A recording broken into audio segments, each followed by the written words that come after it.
Let me ask you something. Nobody asked me when I was 18. Are you the kind of person who needs to see the finished product at the end of the day? Or are you fine working on something invisible that nobody will ever notice? Because honestly, the answer to that question tells you more about which trade you should pursue than any vocational guidance counselor or career assessment test ever will. Here's what's actually happening right now in 2026. The average four-year college graduate is leaving school with around $38,000 in student loan debt, and roughly 40% of them end up in jobs that don't require the degree they just spent 4 years paying for. I have friends in that exact situation. Meanwhile, a licensed electrician in the United States is pulling in between $75,000 and $110,000 a year, depending on location, and a master plumber in Texas or Florida can clear six figures within 7 years of starting out as an apprentice. The trades aren't a backup plan anymore. For a lot of people, they're genuinely the smarter financial decision. But not every trade fits every person, and that's the conversation nobody seems to want to have. So instead of just listing salaries and calling it a career guide, I want to actually match you to a trade based on how your brain works, what kind of days you can tolerate, and what you're going to care about 5 years from now. Let's start with the people who need variety. If the idea of sitting at the same desk doing the same task for 8 hours sounds like a slow death, and you pick things up fast but get bored just as fast, electrical work is worth serious consideration. Every job site is genuinely different. One week you're wiring a new apartment complex, the next you're troubleshooting why a hospital backup generator didn't kick on during a power event.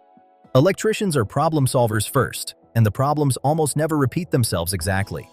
The work rewards people who like understanding systems. Electricity isn't random. There's a logic to it, and once that logic clicks, you can walk into almost any building and start reading it.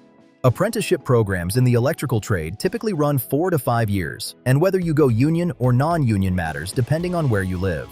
In cities like Chicago, New York, or San Francisco, the union path through IBEW, the International Brotherhood of Electrical Workers, comes with structured apprenticeship wages, health insurance, and a pension that a lot of people in their 20s don't think about until it's too late. Starting apprentice pay in 2026 sits around $22 to $28 an hour in most markets.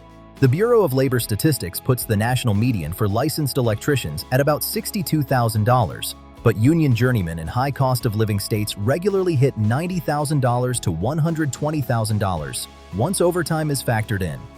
The honest downside, electrical work can be physically brutal in ways people don't expect. You're often in tight crawl spaces, attics in August, or job sites that aren't climate controlled. And the stakes are real. Wiring mistakes don't just fail quietly, they start fires. So if you're someone who rushes when you're tired or cuts corners under pressure, that's worth being honest about before you commit 4 years to an apprenticeship. Now, completely different personality. If you're meticulous, if sloppy work from other people genuinely bothers you, and if you find real satisfaction in something being exactly right rather than close enough, plumbing might actually be your trade. I know the jokes are right there, but modern commercial plumbing is closer to engineering than most people realize. When a 30-story building gets its water supply and drainage systems designed and installed, that involves real math, pipe grades, pressure zones, flow rate calculations. It's not simple. Plumbers who specialize in commercial construction or fire suppression systems are genuinely rare, and rare skills pay accordingly. The national median sits around $60,000, but master plumbers running their own crews or focusing on commercial builds regularly earn over $100,000. And the job security argument for plumbing is one of the strongest in the skilled trades. You cannot automate the physical installation and repair of systems inside existing buildings. Someone has to show up. The vocational education path into plumbing is similar to electrical. Apprenticeship programs run 4 to 5 years, and most states require you to accumulate a set number of on-the-job hours before you're eligible to test for your journeyman license. The master plumber license comes after additional experience and another exam. It's a real investment of time, but the people who go all the way through tend to have very stable careers. HVAC is the one that surprises people the most when they actually look at it. If you're the person your friends call when their phone is acting weird, you actually read product documentation before giving up, and you like diagnosing problems more than you like routine work. Heating, ventilation, and air conditioning is worth serious research. HVAC technicians sit at the intersection of mechanical work, basic electrical knowledge, and refrigeration systems. The diagnostic side of the job rewards people who think methodically, and as buildings become more energy efficient and climate control systems get more sophisticated, the technical complexity of the work keeps going up. So do the wages. The national median is around $57,000, but experienced technicians holding commercial certifications, especially anything related to building automation systems, are earning significantly more. And because heat and air conditioning are not optional in most of the country, the work doesn't really have an off-season. Summer and winter both stay busy. The personality fit here is someone adaptable who doesn't need a lot of hand-holding once they understand a system. If you need a predictable routine and a lot of structure, HVAC might feel chaotic. If you like being the person who figures things out without being told exactly how, it's a strong match. Welding attracts a specific kind of person, and I think it's one of the more misunderstood trades from the outside. People who end up loving it tend to describe it as something close to a craft. There's a physical, almost tactile relationship with the work that doesn't exist in the same way in electrical or plumbing. You are literally making something that didn't exist before, and whether it holds or fails depends entirely on your skill. Welding salaries vary more than almost any other skilled trade depending on specialization. General production welding might pay $45,000 to $55,000. But a certified welder working on underwater pipelines, aerospace components, or inside nuclear facilities can earn over $100,000. The path to those positions goes through certifications, some of which are legitimately hard to earn, which is what keeps the competition lower and the pay higher. Pipe fitters are related but distinct. They specialize in high-pressure piping systems inside industrial facilities, oil refineries, chemical plants, power generation sites. A lot of pipe fitter work involves travel or rotation schedules where you're away from home for weeks at a time.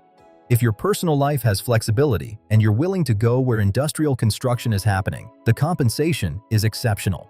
Pipe fitters working oil and gas projects in North Dakota or along the Gulf Coast are regularly clearing $80,000 to $90,000 with overtime. The physical cost in welding is real over time. Eye protection, skin protection, ventilation. People who stay healthy in this trade for 20 years are the ones who took safety seriously from their first week, not the ones who figured it out after an injury. Here's the piece of the trades conversation that almost nobody brings up when they're talking to an 18-year-old. Every single one of these trades has an entrepreneurship track. The electricians and plumbers and HVAC technicians who end up earning the most money in their 50s usually aren't the ones still running service calls. They're the ones who got their contractor's license, built a crew, and turned their vocational training into a business. Running a small electrical or plumbing contracting company with 3 or 4 crews working simultaneously is a real business with real complexity. You're managing labor costs, material procurement, scheduling, client relationships, and cash flow at the same time. The people who do it well can earn well into 6 figures, and some trade contractors in high-demand markets are building companies worth several $1,000,000. The entry point is still getting licensed and experienced first. There's no shortcut past that. But the ceiling is dramatically higher than most people visualize when they're 20 years old starting an apprenticeship. One more thing worth saying before we wrap up. The skilled trades have a culture, and you should understand it going in. Apprenticeship programs, through a trade union or a non-union contractor, involve working alongside journeymen and learning from them directly over years. The quality of that mentorship is inconsistent. Some journeymen are exceptional teachers who genuinely want to develop the next generation of the trade. Some aren't.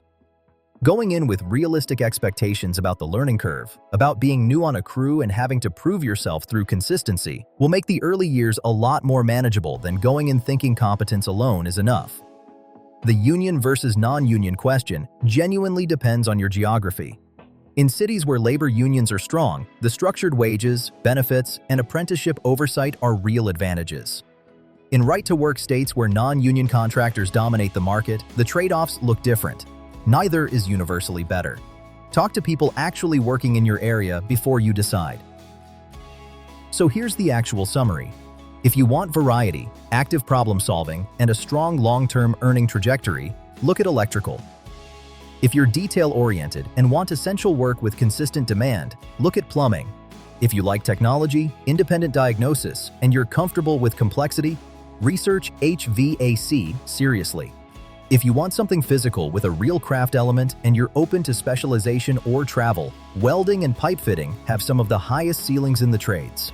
And if you're entrepreneurial with decent people skills, the contractor and construction management path is sitting right there inside every one of these trades, largely ignored by people in their 20s who don't realize how early you can start building toward it. The worst version of this decision is picking a trade based on salary alone and ignoring whether the daily reality of that work is something you can actually tolerate for a decade. The best version is being honest about how your brain works, what kind of days you can handle, and what you'll still find meaningful 5 years in when the novelty has completely worn off. Tell me in the comments, which trade are you actually considering, or if you're already in one, does your personality actually match what you ended up doing? I'm genuinely curious whether people found the right fit on purpose or had to figure it out the hard way. And if this kind of honest, research-based content is useful to you, subscribe. Because next week, we're going deep on trade school versus apprenticeship programs, and the answer is more complicated than most people expect.